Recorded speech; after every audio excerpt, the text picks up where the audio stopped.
Faça assim comigo, ó. Põe a sua mão na tua cabeça e diga assim: Senhor, Tu és o que tem todo o comando sobre a minha mente. E no nome de Jesus, eu agora submeto a minha mente a Ti, Senhor. Submeto a minha mente a Tua palavra. Porque, Senhor, a Tua palavra, nessa manhã, vai entrar na minha mente. Põe a mão no coração e diga: vai descer no meu coração, que é um bom solo, e vai produzir fruto, a 30, a 60 e a 100, por cada palavra que cair, para a glória do Teu nome, em nome de Jesus. Amém, aleluia, aleluia. Nós estamos meditando esse ano, nós vamos meditar o ano todo nesse assunto que está aí atrás, no nosso banner, hospedando a glória de Deus. Nós dissemos no culto do domingo passado que duas coisas precisam acontecer para que você hospede a glória de Deus. Primeiro, você tem que receber a glória de Deus. E você recebe a glória de Deus quando você nasce de novo. Porque a Bíblia diz que a glória de Deus é Jesus. Está escrito lá em Hebreus, capítulo 1, versículo 3, por exemplo. E outros muitos textos. Então, quando você nasceu de novo, você recebeu a glória de Deus. Você já tem a glória de Deus. Essa é a primeira coisa. Agora, a segunda coisa é que não basta você ter a glória de Deus. Você precisa hospedar a glória de Deus. E aí a coisa pega. Porque você pode hospedar desde uma maneira maravilhosa até uma péssima maneira. Você pode hospedar de maneira péssima até uma maneira maravilhosa. A hospedagem vai de boa até péssima. Então, você já tem a glória de Deus. A pergunta nessa manhã é: como é que você está hospedando essa glória? E sabe, hospedar a glória de Deus é nosso dever.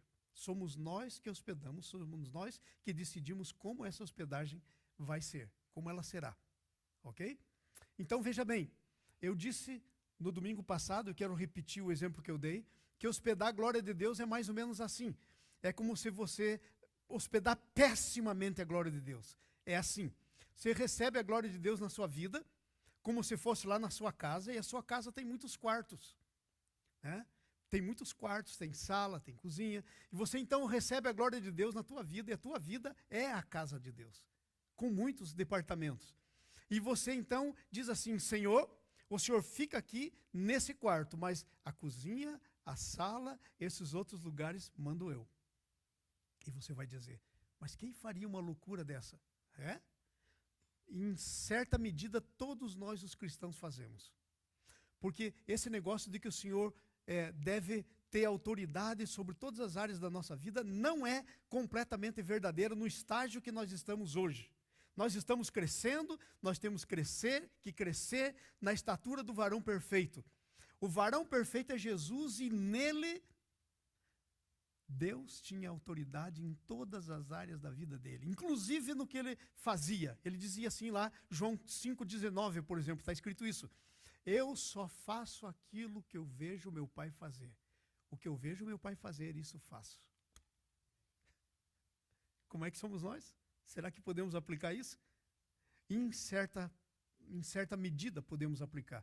Mas a palavra de Deus, e Deus quer que a gente aplique isso. Deus quer que Jesus tenha controle, que a glória de Deus não fique confinada numa parte da nossa vida.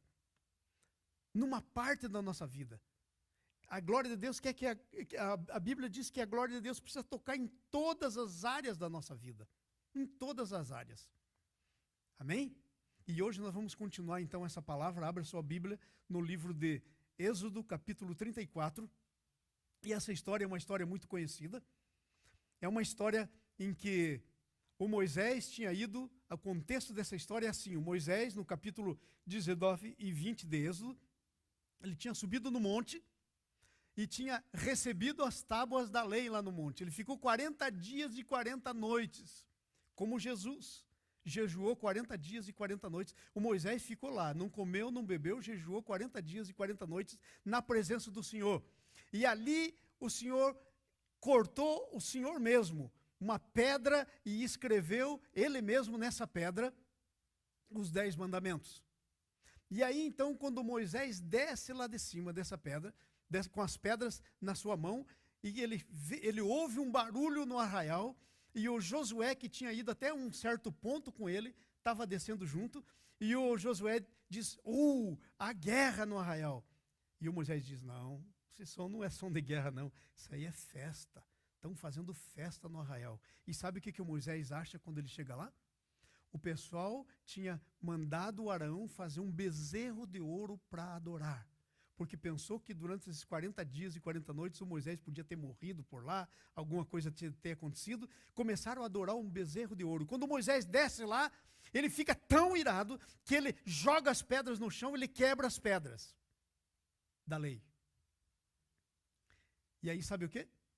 Nesse capítulo 34, Deus fala com Moisés e diz assim, Moisés, agora você tem que fazer outra pedra, agora você lavra, eu não vou lavrar a pedra, lavrar a pedra é preparar a pedra, deixar ela plana assim, você faz 2 pedras lavradas, você faz o trabalho de lavrar as pedras, veja, na primeira vez não foi Moisés que fez, nessa segunda é ele que fez, e você sobe e eu vou escrever nessas pedras. Amados, o Moisés quando desceu lá do monte, o rosto dele brilhava.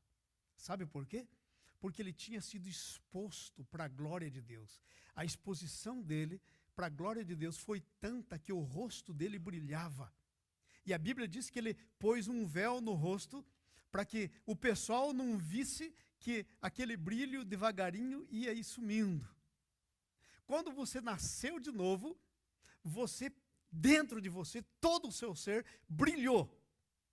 Mas quando você começa a caminhar no dia a dia, como Moisés, esse brilho vai como que desvanecendo, porque o brilho é o brilho da glória de Deus.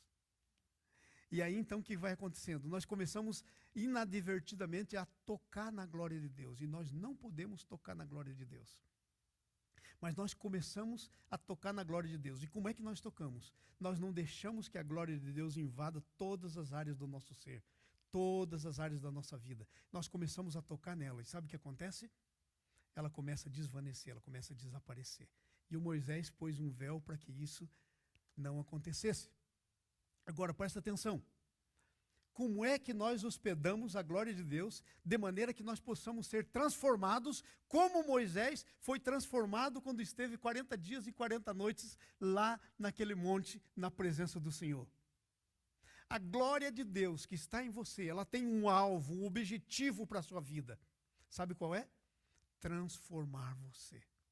E a transformação, e nós falamos isso hoje no nosso estudo pela manhã, a transformação que Deus quer fazer é uma transformação que vem de dentro para fora, não é de fora para dentro. Não é transformar simplesmente o teu comportamento, é transformar dentro de você. E aí, como consequência, é claro, seus comportamentos vão ser transformados. Mas não vai ser transformado. A transformação não pode vir de fora para dentro, ela tem que vir de dentro para fora. E a glória de Deus está em você. E sabe? Uma das coisas da demonstração, 2 coisas Moisés fez como demonstração da glória de Deus quando ele esteve lá junto com Deus. 2 coisas aconteceu com Moisés, 2. Primeiro, o rosto dele voltou brilhando. E segundo, ele desceu de lá com 2 tábuas que tinham os mandamentos de Deus. A lei de Deus. E aqui eu quero, antes de entrar no assunto propriamente dito, esclarecer uma coisa para você, que é muito confusa nos dias que nós vivemos hoje. Tem muita gente que diz assim, esse aí era lá no tempo da lei. Uma vez eu estava lendo com o pessoal o Josué, o livro de Josué, quando Josué entrou em Jericó, que destruiu tudo e matou todo mundo que estava lá, boi, galinha, vaca, gente, criança, tinha muita criança, morreu tudo, Deus disse, mata tudo. E aí eu estava lendo com essa pessoa, e a pessoa falou, ai pastor, esse texto é terrível, mata tudo, até as criancinhas. E ela disse assim para mim, ainda bem que nós não estamos no tempo da lei, nós estamos no tempo da graça. Nós não estamos mais no tempo do Velho Testamento, nós estamos no tempo do Novo Testamento. Esse é o maior erro que alguém pode cometer quando diz uma bobagem dessa. Sabe por quê? Porque aquela lei que estava escrita naquelas pedras, nada mais era que a expressão do caráter de Deus. Essa história de tempo da lei, tempo da graça, é uma interpretação tão equivocada da palavra de Deus, e é isso que nós vamos ver a partir de domingo que vem. Se você quiser aprender, venha. É tão equivocada, porque quando a palavra diz que nós estamos num Novo Testamento e diz que havia um Velho Testamento, sabe por que sabe qual que é a diferença do Velho Testamento para o Novo Testamento? Não tem diferença nenhuma em termos de conteúdo. O conteúdo moral, os princípios do Velho Testamento nunca passaram, jamais vão passar, porque Deus não muda. Os princípios do Velho Testamento estão todos no Novo Testamento. Pega o seu Novo Testamento e comece a ver quantas citações do Novo Testamento tem no Velho Testamento. O Novo Testamento nada mais é, imagine como se a Bíblia toda, o Velho Testamento fosse uma laranja. Você pega essa laranja e você prensa ela. O que é que escorre? O sumo da laranja. O Novo Testamento é o sumo. Então, quando nós dizemos Velho Testamento, nós dizemos Velho Testamento por causa da maneira das manifestações de Deus. No Velho Testamento, Deus falava por tipos, por parábolas. Por exemplo, o cordeiro era um símbolo de Jesus, era um tipo de Cristo. No Novo Testamento, Deus não fala mais de tipos, Deus fala direto.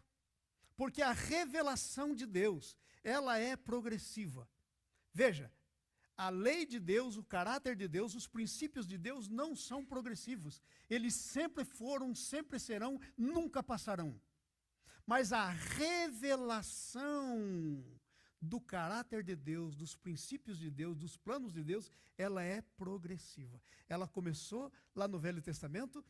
A primeira revelação que Deus deu foi para o primeiro casal que ele criou, Adão e Eva. Eles, quando pecaram, fizeram uma veste de folha de figueira. Foi a primeira moda alternativa, né? De folhas de figueira.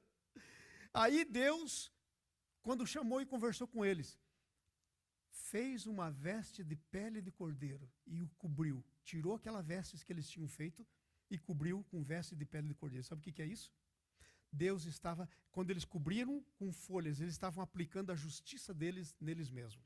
Quando Deus cobriu eles com a veste de pele do cordeiro, Deus teve que primeiro matar um cordeiro, símbolo de Jesus. E agora Deus estava vestindo eles com a justiça de Jesus. Esse é o símbolo. Por isso é Velho Testamento, porque fala por símbolos. Mas o conteúdo é exatamente o mesmo. Não mudou. E veja só, tem muita gente que pensa, nós estamos no tempo da graça, não estamos...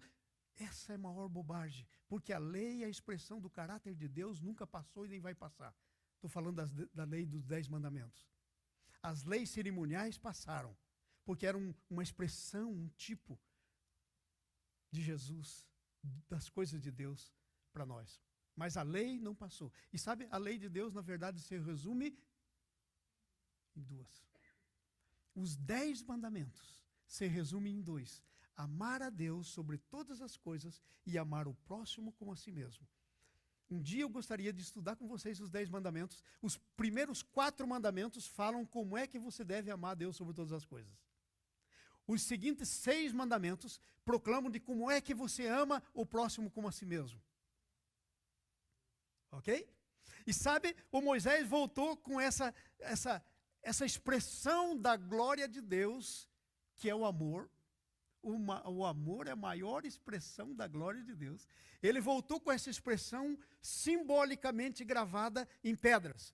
Se você pega a sua Bíblia e você abre, por exemplo, em 1 Coríntios capítulo 3, versículo 3 e 4 por lá, mais ou menos, você vai encontrar escrito que agora Deus não está mais escrevendo a sua lei em pedras, em tábuas de pedra, como foi naquele tempo.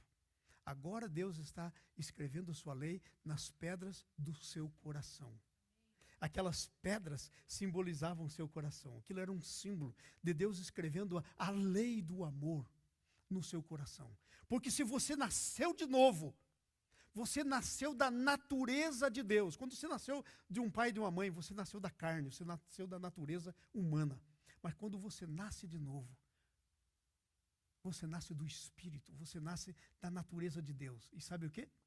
Quando você nasce da natureza de Deus, parte da natureza de Deus precisa ser escrita no seu coração. Está escrita no teu coração.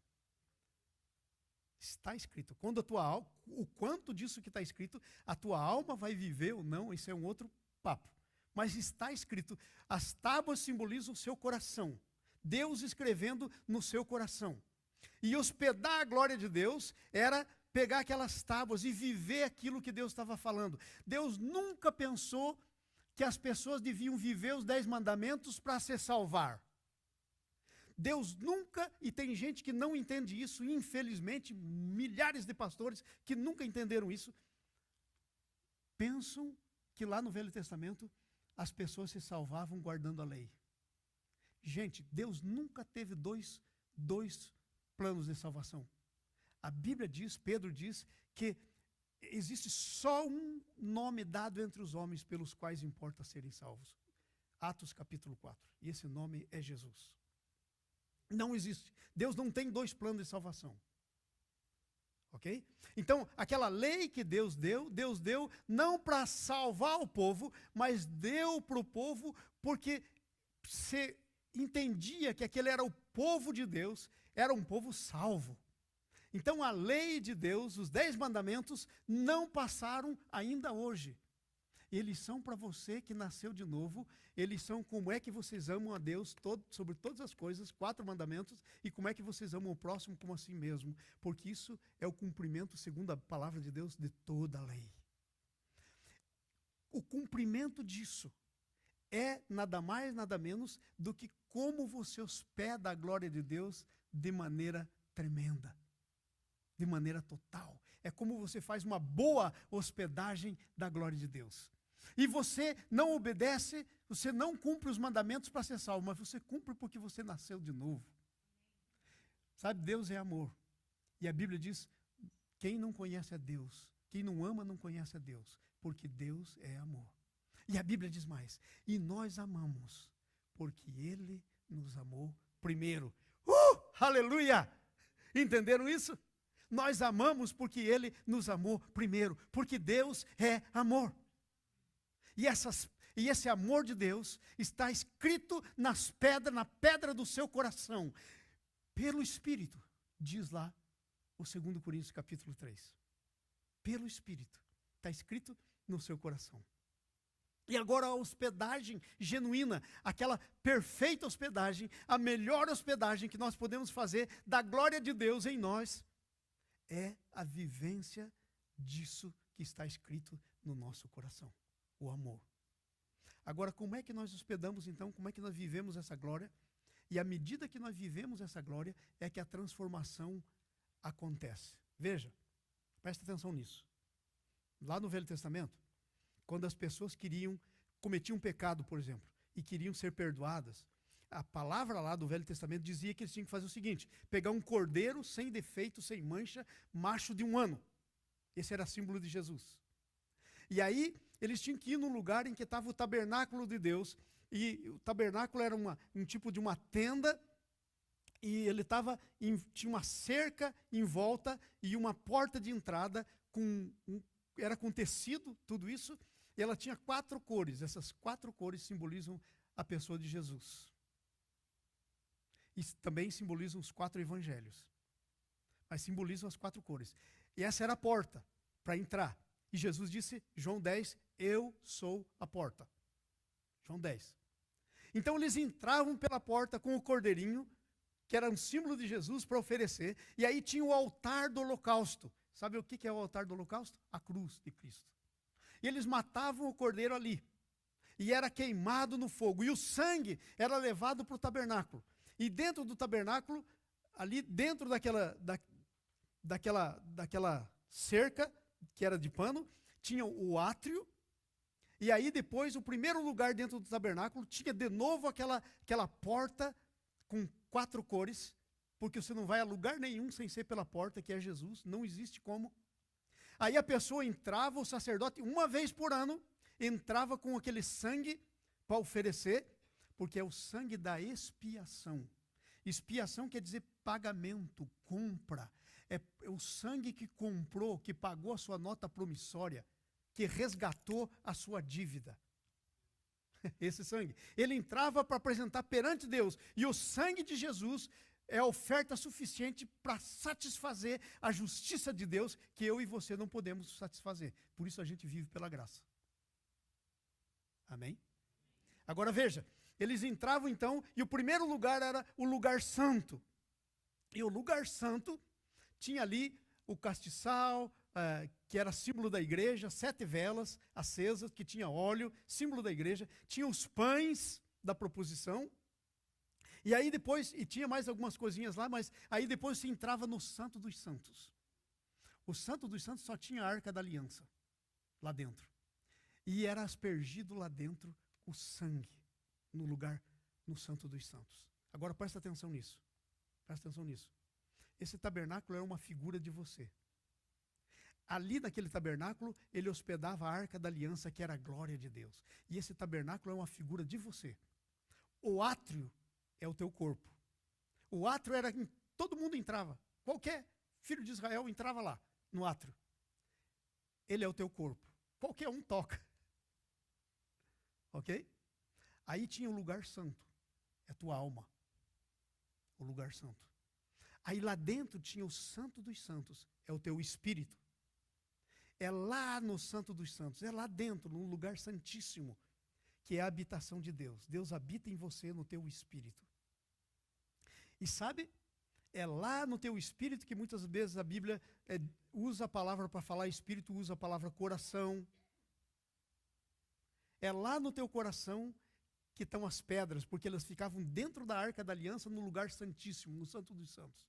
É lá dentro, no Santo dos Santos, que ele habita e que está escrito todos os 10 mandamentos. Está escrito o amor de Deus pela sua vida, lá dentro. Que coisa tremenda, hein? Como eu gostaria de continuar ensinando isso para você, mas eu quero entrar no nosso assunto aqui, ok? Então presta atenção, ó. Você hospeda a glória de Deus. Imagine que isso aí era só a introdução. Você hospeda a glória de Deus. Como é que você hospeda a glória de Deus? De maneira que a glória de Deus que está em você transforme você de dentro para fora. Não é um comportamentalismo, não é um behaviorismo, nós dissemos isso hoje. Não é de fora para dentro, não é mudar o teu comportamento, é mudar as estruturas interiores dentro de você. E aí, então, o teu comportamento, a mudança dele é uma consequência. Ok? Se mudar o seu comportamento, amanhã o seu comportamento volta a ser o mesmo. Mas se mudar as estruturas lá dentro, você nunca volta a ser o mesmo. Essa é a diferença. Mudança de fora para dentro e mudança de dentro para fora. A mudança de Deus, ele está dentro e ele quer fazer de dentro para fora. Aleluia! Ainda bem que alguém me salvou. Minha boca aqui já está seca. Obrigado, pastor Paulo. Olha só. Então, como é que você transforma? Como é que você é transformado? Como é que você hospeda essa glória para transformar? Primeira coisa, como hospedar a glória? Como é que você hospeda? 34, 1 a 9. A primeira coisa que diz aí é que nós precisamos restaurar as tábuas da lei que foram quebradas. Olha no seu boletim. Nós precisamos restaurar as tábuas da lei que foram quebradas. Amados, não foi Moisés que quebrou as tábuas da lei. Ele quebrou aquelas tábuas físicas, pedra. Mas sabe quem quebrou as tábuas da lei? Adão e Eva. Eles quebraram a tábua da lei quando pecaram. E entrou dentro do Santo dos Santos uma coisa chamada, que é o teu espírito, uma coisa chamada pecado, natureza pecaminosa. Pecado, a natureza. E essa natureza, infelizmente, tornou todo ser humano que vem nesse mundo filho do diabo. Jesus diz que quando alguém nasce de um pai e de uma mãe, ele nasceu da carne. E o que é nascido da carne é carne. É por isso que todo mundo precisa nascer de novo. Lá em João 3, versículo 6 diz, o que é nascido da carne é carne, mas o que é nascido do espírito é espírito.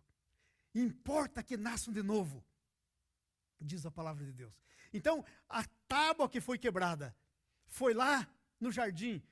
E sabe quando Deus escreveria nessa tábua? Quando o homem, Adão e Eva, comessem da árvore da vida. Quando você recebe a Jesus hoje, meu irmão, minha irmã, sabe o que você está fazendo? O que Adão e Eva deveriam ter feito no tempo deles. Comido da árvore da vida, porque a árvore da vida é Jesus. Ele diz, eu sou a videira verdadeira. Meu pai é agricultor, vocês são meus amos. Enxertados na videira, mesma vida correndo por você e tudo mais. Então o Adão e Eva quebrou. Foi eles que verdadeiramente quebraram. Então agora nós nascemos de novo. Nós somos regenerados. Nós passamos a ser filhos de Deus. Essa tábua agora é escrita pelo Espírito Santo no nosso coração, toda a lei do amor, porque Deus é amor. É escrita no nosso coração. E agora sabe o que acontece? Nós precisamos restaurar essas tábuas de dentro para fora. Essa tábua tem que ser restaurada na minha alma.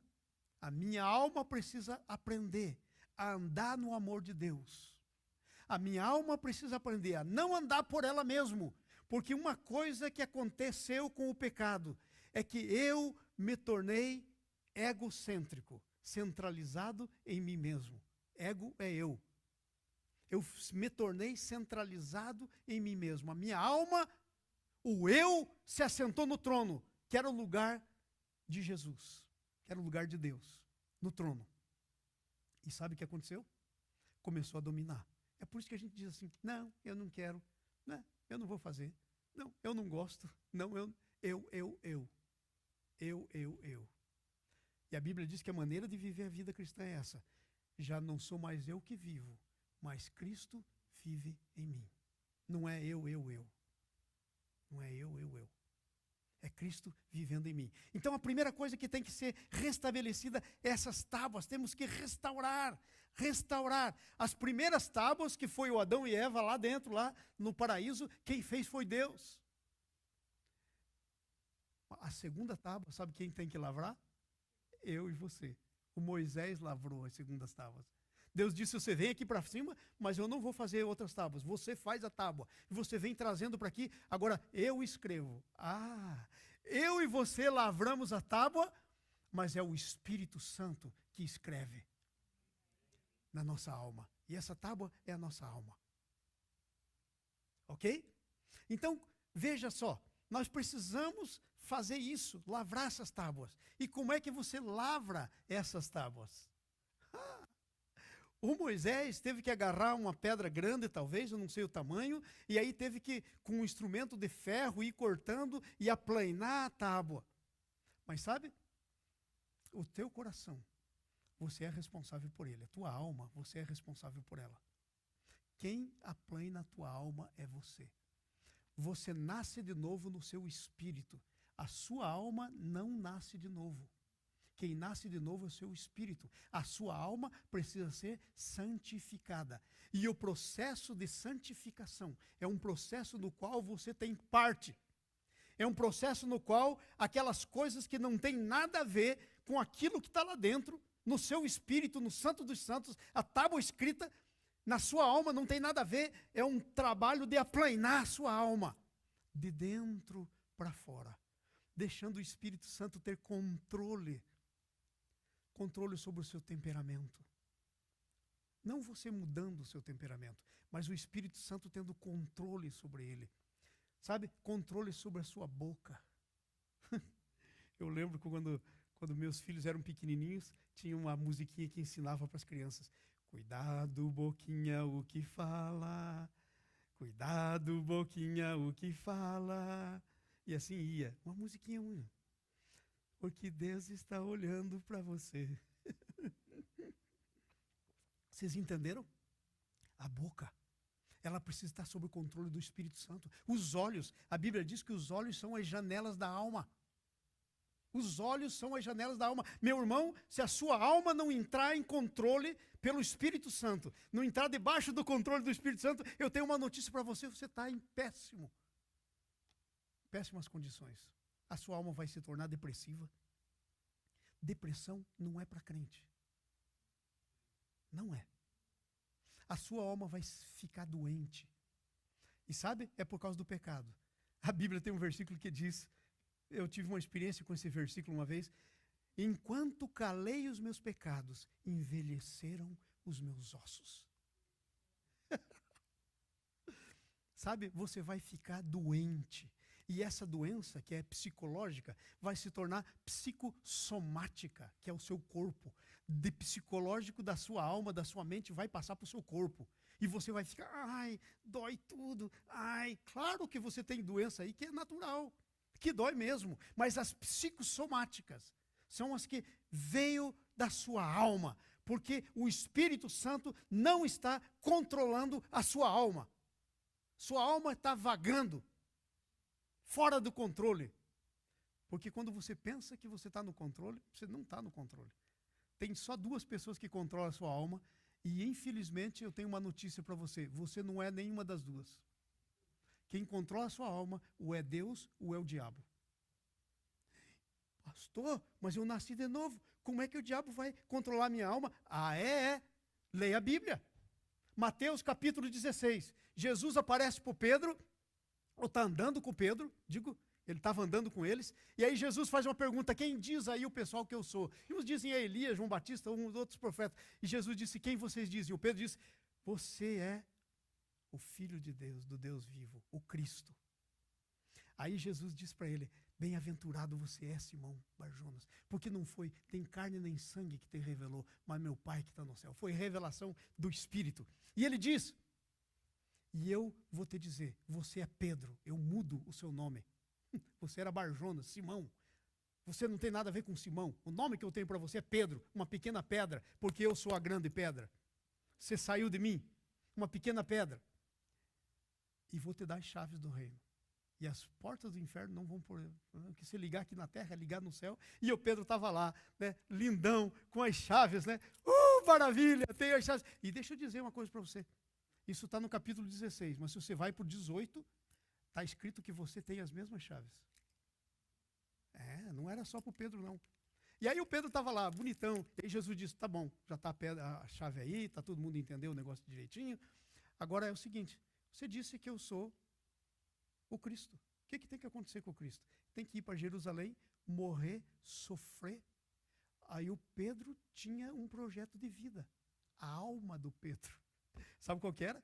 Jesus sentar no trono e ele sentar do lado direito. Até teve uma briga entre os discípulos, porque a mãezinha de dois deles foi lá e falou: Senhor, tem um pedido. Jesus disse: faz. Aí ele disse: permita que no teu reino meu filho um sente na direita, afinal de contas eu contribuí com dois. Um senta na direita, outro na esquerda. Eles brigaram. E aí o Pedro disse: Pedro, quando Jesus diz, então eu vou lá para Jerusalém, sofrer, vou morrer, porque é isso que é o Cristo. O Pedro diz para Jesus: Senhor, tem misericórdia de ti, de modo nenhum isso te acontecerá. Agora ele não falou pelo Espírito, a alma dele falou, porque ele estava vendo o projeto dele sendo arruinado. Quando nós vemos o nosso projeto sendo arruinado, aquele que a nossa alma fez, a gente se manifesta, igual Pedro. E sabe o que Jesus faz para ele? Volta para ele e diz: se arreda de mim, Satanás. Quem está dizendo que o Satanás não usa a boca dos crentes? Está escrito aí. Palavra de Deus. Se você não controlar a sua alma, quem controla é o diabo. E não interessa se você nasceu de novo ou não. Tem muita gente que é nascido de novo e o diabo está fazendo uma festa com a sua alma.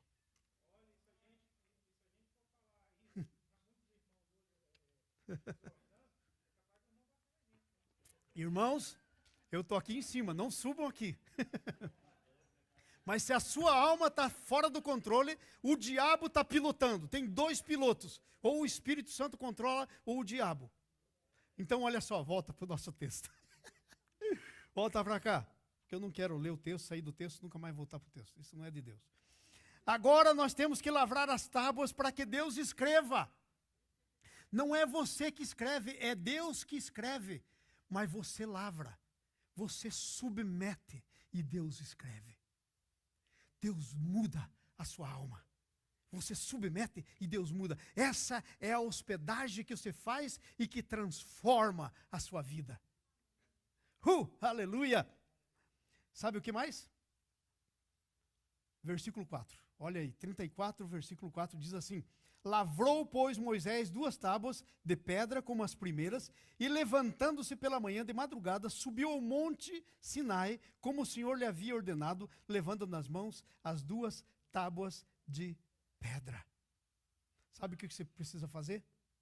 Você precisa começar, no nome de Jesus, se apresentar perante Ele, no Monte Santo do Senhor. E sabe onde que é o Monte Santo do Senhor? Em qualquer lugar. Em qualquer lugar. Porque sabe de uma coisa? No Velho Testamento, eu disse para vocês que a revelação era progressiva. Eles pensavam que Deus estava só num lugar. Nós vimos aí, estamos estudando a vida do Jacó, terminamos. O Jacó disse, o Senhor apareceu e falou com ele, disse, o Senhor estava nesse lugar e eu não sabia. E levanta um altar. A revelação agora já chegou num ponto em que nós sabemos que Deus habita em mim. Deus é imanente. Ele está na sua criação, mas Ele também é transcendente, Ele está fora dela.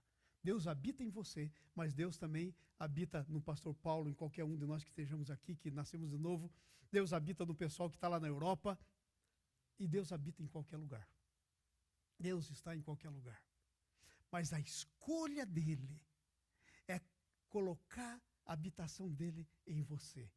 Ele constituiu você para ser a casa de Deus. Aquele tabernáculo do Velho Testamento era um símbolo do céu, mas também é um símbolo de você, que hospeda a glória de Deus.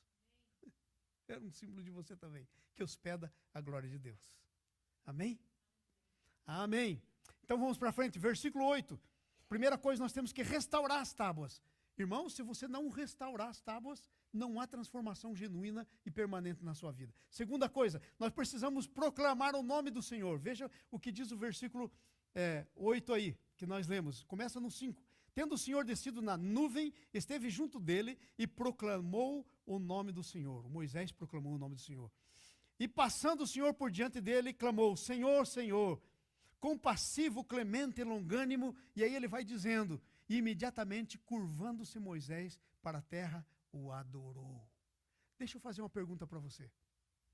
Qual o teu tempo que você tem dedicado para a adoração do teu Deus? Não estou perguntando só esse tempo que você vem e senta aí e adora cantando, e adora ouvindo, e adora dizendo sim para as coisas que Deus está falando com você, mas eu estou perguntando assim do seu tempo diário. Você sabia que a adoração não pode ser limitada? Sabe, adoração não é mais ou menos assim. O adorador é aquela pessoa que tem uma capa lá fora, ela veste a capa de adorador, vem para cá, adora, quando chega lá, pendura a capa e sai. Não existe secular e sagrado na vida do cristão. Não existe secular e sagrado na vida de quem nasceu de novo. É tudo sagrado. Inclusive na hora que você vai no banheiro fazer as suas necessidades. É sagrado. É sagrado. Você precisa adorar o Senhor em todos os momentos da sua vida. Em todas as horas. Enquanto você dirige. Enquanto você dirige. Eu quero dizer para vocês, um dos grandes tempos que eu tenho tido de adoração é enquanto eu dirijo. Sabe por quê? Isso quando eu não estou blasfemando contra alguém no trânsito. Senhor, tem misericórdia de mim. Ainda não tomou a glória de Deus, precisa encher isso. A Nice que conta para vocês. Pergunta para Nice. Ela que sempre anda comigo. Mas olha, a glória de Deus, um dos melhores tempos que eu tenho é quando eu vou dirigindo para algum lugar. Principalmente quando viajo longo. A viagem é longa.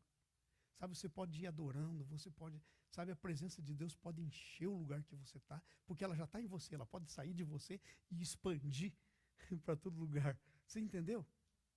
Então, a adoração, qual é o tempo de adoração? Qual é o tempo de adoração que você tem tido? Na adoração você tem que fazer algumas coisas. Letra B. Primeiro você tem que proclamar o caráter de Deus. Você não pode adorar a Deus sem reconhecer o caráter dele. E sabe, os anjos reconhecem o caráter dele. E a Bíblia nos diz que os anjos cantam, estão ao redor dele de dia e de noite e clamam sem cessar, de dia e de noite, santo, santo e santo. Porque isso é Deus. E a Bíblia diz, você tem que ser santo, porque eu sou santo. Porque a santidade está dentro de você. Está em você. Você é a casa da santidade de Deus. Santo. Então tem que proclamar o seu caráter. Veja o que diz o versículo 6 aí. E passando diante dele, clamou: Senhor Deus, veja o caráter de Deus, compassivo, clemente, longânimo, grande misericórdia e fidelidade, que guarda a misericórdia até 1000 gerações e perdoa a iniquidade. Olha o caráter de Deus. Alguém pediu para a gente falar no grupo dessa quinta-feira, lá em Alfareta, sobre perdão. Aqui está. E eu disse que a gente perdoa por causa que isso é o caráter de Deus. Aqui o texto, ó. Grande em ser perdoador. Perdoa a iniquidade e a transgressão. É caráter de Deus o perdão. Entenderam isso? Então você tem que confessar o caráter. Confessar a justiça dele. Ó a justiça dele. Ainda que não inocente ou culpado, e visita a iniquidade dos pais nos filhos até a 3ª e 4ª geração. Ai, ai, ai, ai, ai. E sabe aonde que está escrito isso? Nos mandamentos que se referem ao amor de Deus. Nos 4 partes do mandamento, dos 10 mandamentos, os primeiros 4 falam do amor de Deus. E é lá que está escrito essa parte. Então, sabe o que isso quer dizer? Você não pode brincar. De Deus não se zomba. Está escrito lá em Gálatas 6. De Deus não se zomba. Tudo que o homem semear, ele colherá. Então não pense, não se zomba. De Deus não se zomba. Você planta, você colhe. E aqui não está falando de salvação. Mas eu não queria que os meus filhos, por minha causa, fossem para o céu, mas passassem a vida aqui numa perrenga danada, por causa dos meus pecados. E é isso que está escrito aqui. Visita a iniquidade dos pais dos filhos, até a 3ª e 4ª geração. Então isso é justiça de Deus. Gente, Deus é amor. Mas o amor dele não anula a sua justiça. Justiça é parte do caráter de Deus. O dia que Deus deixar de ser justo, ele deixa de ser Deus. E sabe como é que a gente pode então trabalhar com o amor e a justiça? Porque Deus é tão amoroso, Deus resolveu satisfazer a sua própria justiça, mandando o seu filho para morrer no seu lugar e no meu lugar, para que eu fosse salvo. Porque a justiça de Deus não pode ficar sem ser satisfeita. Por isso Jesus teve que morrer. Porque Jesus é aquele que satisfez a justiça dele. Amém? Pesado isso? Pai e mãe, vocês que têm seus filhinhos pequenininhos, vê como anda. Porque depois, seu filhinho cresce, fica assim, sai para gandaia e você não sabe o quê. Sai para bebedice, você não sabe por quê. Sai para fazer, você não sabe por quê. Atenção. Atenção. De Deus não se zomba. O caráter, a justiça. Precisamos adorar o Senhor. E no versículo 8 diz, e Moisés, e as mulheres têm que fazer isso também, se prostrou, adorou. E os homens também. Nós temos que nos prostrar e adorar. Nós temos que adorar ao Senhor. E sabe, deixa eu dizer isso para você sobre adoração. Você adora o Senhor por quem Ele é. Tudo isso aqui, Moisés disse tudo isso, e no fim do que ele falou aqui, versículos 5, 6 e 7, quando ele chegou no 8, ele adorou. Porque ele disse todas as características do caráter de Deus, e você adora a Deus pelo que Ele é. Mas você louva a Deus pelas suas obras. Louvor é pelo que Deus faz. Adoração é pelo que Ele é. Amém? Amém. Vamos para frente. Item 2. Senhor, ajuda. O que Deus faz quando hospedamos a sua glória? A Bíblia diz, nós amamos porque Ele nos amou primeiro. Nada começa em nós. Tudo o que você pode fazer ou ter, começa no seu Deus. Começa nele. Porque sem Ele, nada é possível. Ok? Então, o que é que Deus faz quando hospedamos a sua glória? Versículo 10 a 27. Deus faz com você uma aliança. Uma aliança. E sabe, uma aliança é o seguinte. É um trato que você faz entre outra pessoa. E a aliança que Deus fez conosco foi a aliança que Ele fez com Abraão. Está escrito lá em Gênesis 12 e Gênesis 15. Está descrita essa aliança.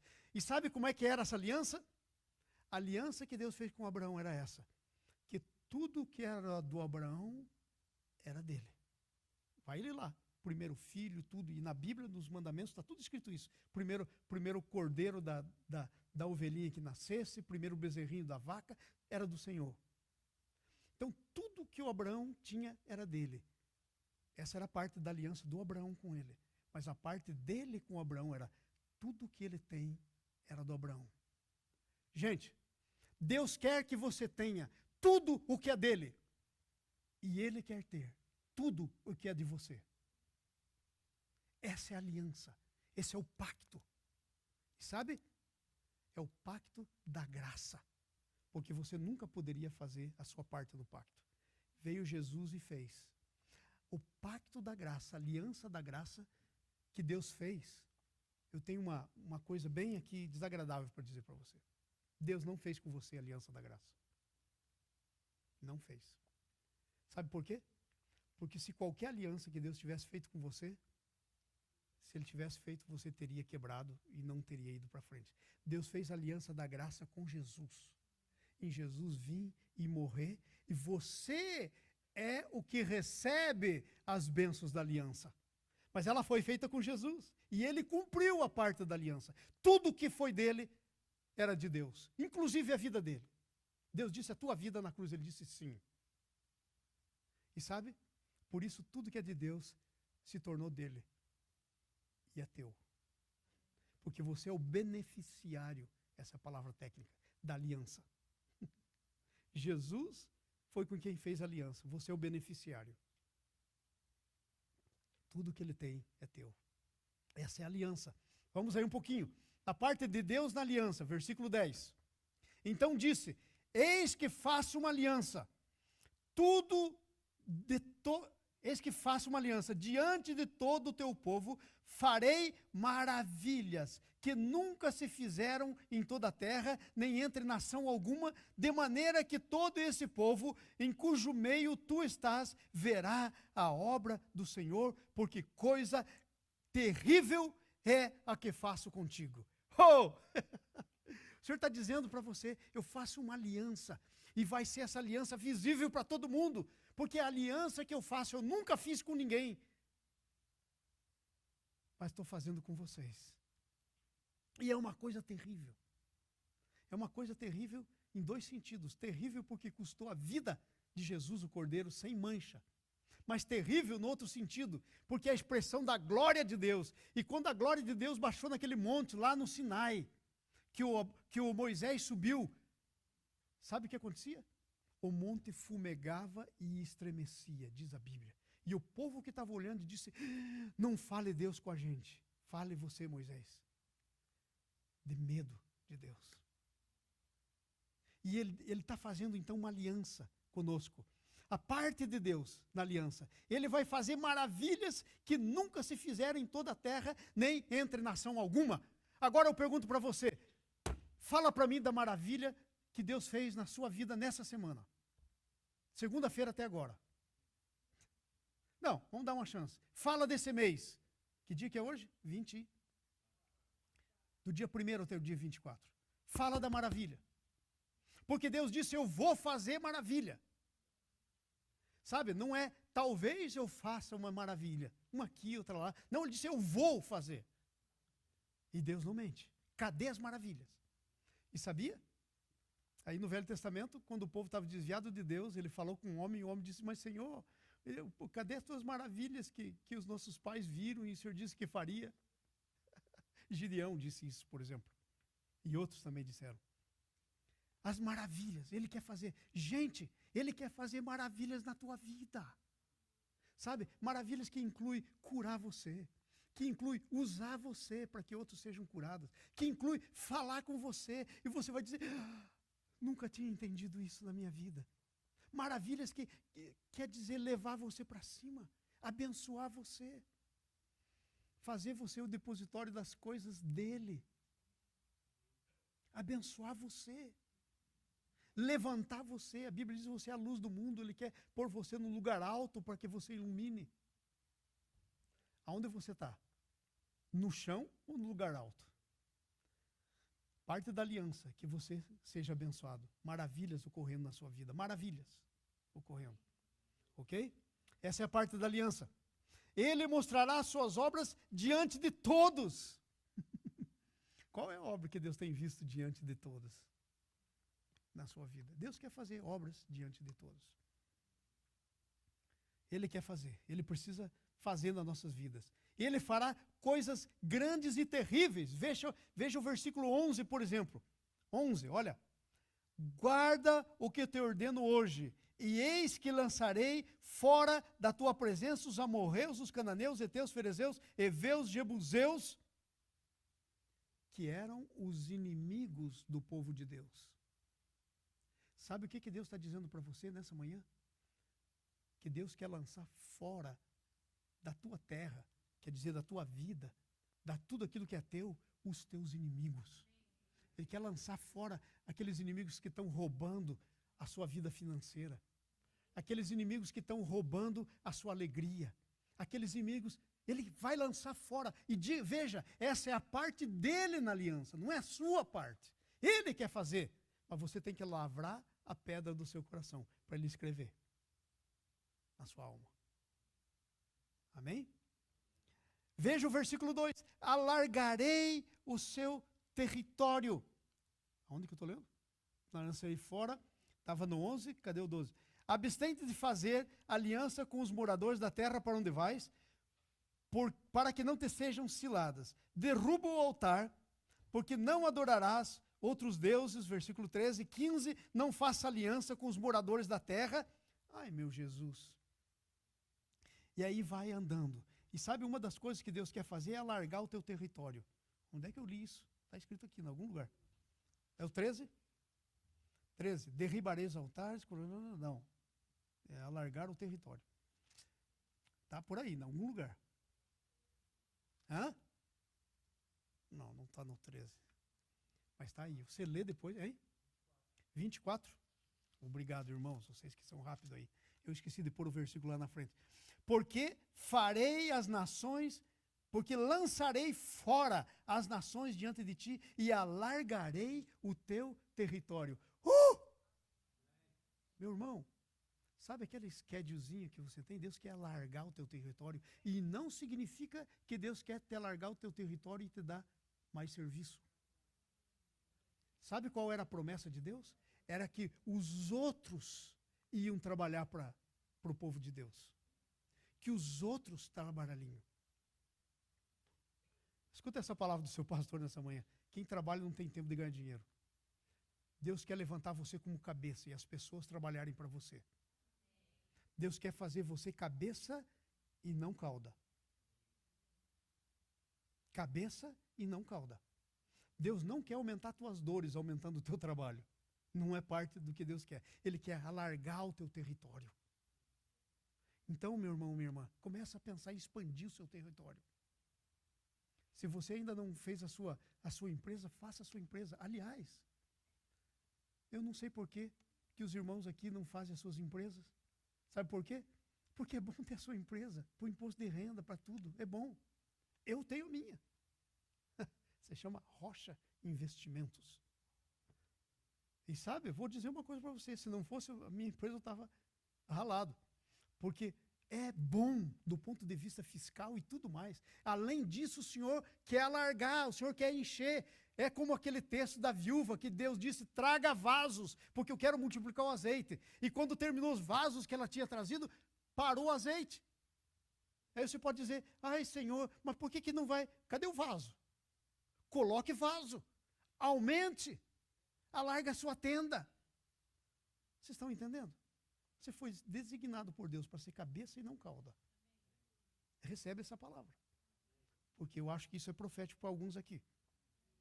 Alargarei o território. Ninguém cobiçará a tua terra quando subirdes na presença do Senhor, teu Deus, 3 vezes por ano. Deus não só vai alargar as tuas tendas, o teu território, mas vai cuidar do que é teu. Ninguém vai querer tomar o que é teu. Ninguém vai cobiçar o que é seu. Olho gordo, Deus corta. Ninguém vai botar o olho gordo naquilo que é seu. Não vai cobiçar o que é seu. E aí você pensa, pastor, mas o senhor tem muita crendice, olho gordo. Não, é que nunca ninguém explicou olho gordo do ponto de vista da Bíblia para você. Sabe o que é olho gordo? Quando uma pessoa é maligna, ela olha nas tuas coisas e ela deseja alguma coisa, sabe o que ela está fazendo? Em outras palavras, liberando um demônio. E ele vai e faz. Se você nunca entendeu, está entendendo agora. Olho gordo faz isso. E Jesus está dizendo, a palavra de Deus está dizendo, o Espírito Santo está dizendo, não vai haver cobiça no que é teu. Eu gosto dessa parte. Eu vou dizer mais uma coisa para vocês. Sabe, esses tempos eu estava conversando com um irmão, ele disse assim, ai pastor, eu tenho que cuidar de tudo que eu tenho aqui. O senhor não fala nada, pastor, dessas bênçãos que eu estou recebendo. E eu pensando assim, mas tem alguma coisa aqui errada, porque as bênçãos deveriam glorificar a Deus, todo mundo deveria ser declarado, deveria saber quanto você é abençoado. E aí, finalmente, a pessoa veio com a resposta, por quê? Né? Eu não perguntei, eu estava só ouvindo. Né? E a pessoa disse, porque, pastor, tem muita gente que é invejoso, bota um olho gordo. Aí eu falei, mas se as coisas que você tem forem do Senhor, não pega olho gordo. A proteção dele está lá. Não tem que viver no temor, não tem que ter crendice. Pode liberar qualquer demônio na sua vida, que ele está debaixo dos seus pés, porque já está debaixo dos pés do Senhor que vive em você. Amém? Vamos aí para o ponto B do nosso item 2. Ainda bem que só tenho 2 itens, né? A nossa parte da aliança. Qual é a nossa parte da aliança? Primeiro, versículo 12 até o 16. Qual que é a nossa parte da aliança? 34, 12 a 16. Diz assim, ó. Abstém-se de fazer aliança com os moradores da terra para onde vais, para que não te sejam por ciladas. Não há aliança entre crente e incrédulo. Não há aliança entre filho de Deus e filho do maligno, porque é trevas e é luz. É trevas e é luz. Não se misturam. Eu sei. Tem alguns irmãozinhos pensando assim, ai, pastor, agora a coisa ficou muito complicada. Sabe por quê, pastor? Ficou complicada pelo seguinte, pastor, porque a minha mulher, eu sou crente, eu nasci de novo, mas a minha mulher é incrédula, não nasceu de novo. E agora é luz, eu sou luz, ela é trevas, não há... eu explico para você esse detalhe. Está lá em Coríntios. A Bíblia diz que a mulher incrédula é santificada no convívio do marido crente. O marido incrédulo é santificado no convívio da mulher crente, e o texto continua dizendo, de outra sorte os vossos filhos seriam impuros, porém agora são santos. Hey! Esse é o meu Deus. Se não é o teu Deus, eu desafio você a fazer dele o teu Deus. Porque o teu Deus tem tanto cuidado com você, que cuida até das coisas que você fez quando não conhecia o Senhor. Porque se você casou com uma mulher incrédula, depois de conhecer o Senhor, agora aguente. Mas se você casou antes, depois conheceu o Senhor, não tem problema. Ele está lá por você. Então não faz aliança. Não faz aliança. Não tenha outros deuses. E aqui tem mais uma coisa. Aqui diz assim, guarda as festas dos pães asmos. Sabe, pães asmos é aquela festa que é o que nós fizemos aqui hoje de manhã, a Páscoa. Nós celebramos a ceia. Ele diz, faz a ceia, faz a ceia. E olha, vamos para frente aqui um pouquinho. E tinha o Pentecostes. Sabe o que era o Pentecostes? Era a festa das colheitas, que é as primícias, que é quando você recebe o batismo do Espírito Santo. Esse é o Pentecostes, que aconteceu lá no Atos 2. A festa do Pentecostes. 50 dias depois da Páscoa, você não pode nascer de novo e ficar sem batizar no Espírito Santo. Se você não é, me procure, eu oro e você será. Porque é vontade de Deus, não tem nada a ver com o meu poder, eu sou especial. Não, é vontade de Deus que você seja. 40 dias depois da Páscoa, vem o Pentecostes. E Jesus disse, não sai da cidade até que seja revestido. Você precisa. Amém? Olha só. Diz aí mais, consagra os primogênitos ao Senhor. O primogênito, todo primogênito é consagrado ao Senhor. Sabe, e esse primogênito aqui significava as primeiras coisas. Não só as primeiras coisas, mas todas as coisas. você tem que consagrar as tuas primícias, sabe? Eu lembro como consagrei o Felipe, meu primogênito. A Nícia acabou de ter o Felipe naquele tempo, muito tempo atrás. Estava passando uma série, novela, sei lá o quê, chamado Raízes. É daquele pessoal aqui dos Estados Unidos, né, os negros. E tinha uma cena que passava assim, que ele pegava o filho e levantava. Levantava o filho. E aquela cena me marcou. Antes que o Felipe nascesse. E quando o Felipe nasceu, eu peguei o Felipe e levantei. E sabe por que o Felipe tem o nome de Felipe? Por causa do Felipe da Bíblia, que era um cara que estava andando assim, o Senhor arrebatava e botava ele lá no outro lugar. Não precisava de carro, não precisava de meio de transporte nenhum. O Espírito Santo levava ele e ele evangelizava. Entra na sua ação, Felipe, em nome de Jesus. Aleluia. Veja aqui, ó. Cuidado com o tipo de coisas que sacrifica o Senhor. Versículo 25, e nós estamos terminando. Versículo 25 em diante. Não oferecerás o sangue do meu sacrifício com pão levedado, nem ficará o sacrifício da festa da Páscoa da noite para amanhã. As primícias dos frutos da terra trarás à casa do Senhor. Cuidado com o que você sacrifica. Sabe, às vezes nós damos para o Senhor o nosso último. Segundo lá o texto, você não podia apresentar para o Senhor novilha coxa, vaca coxo, boi coxo, ovelha coxa. A primeira coisa que você colhia era separado para o Senhor. Veja como é que isso tem que afetar, como é que nós damos os nossos dízimos. As primeiras coisas que nós recebemos, nós separamos para o Senhor. Essa é a nossa parte da aliança. É isso que vai transformar a vida da gente. É isso que vai transformar. E tem um texto na Bíblia que diz assim, eu honro aqueles que me honram. É um versículo da Bíblia. Sabe, a Bíblia diz quanto ao dízimo, o pastor Paulo leu aqui, honra o Senhor com os teus bens. Aí nós não honramos e queremos que Ele nos honre. E aí só vai de cartão de crédito a cartão de crédito, mal a pior. Interessante, né? Cuidado com as coisas. Agora, a última coisa que eu quero ler para vocês, e aí eu queria fazer um desafio para vocês, é o versículo 28. E ali esteve com o Senhor 40 dias e 40 noites e não comeu pão nem bebeu água. Jejum total, não era bem o jejumzinho que nós estamos fazendo aqui, que é para iniciante. Jejum total. E escreveu nas tábuas as palavras da aliança, as 10 palavras, os 10 mandamentos. Presta atenção. Presta atenção. Jejum é um símbolo de separação para Deus. Fazendo o jejum do Daniel que nós estamos fazendo, que é um jejum introdutório, para a gente aprender a jejuar.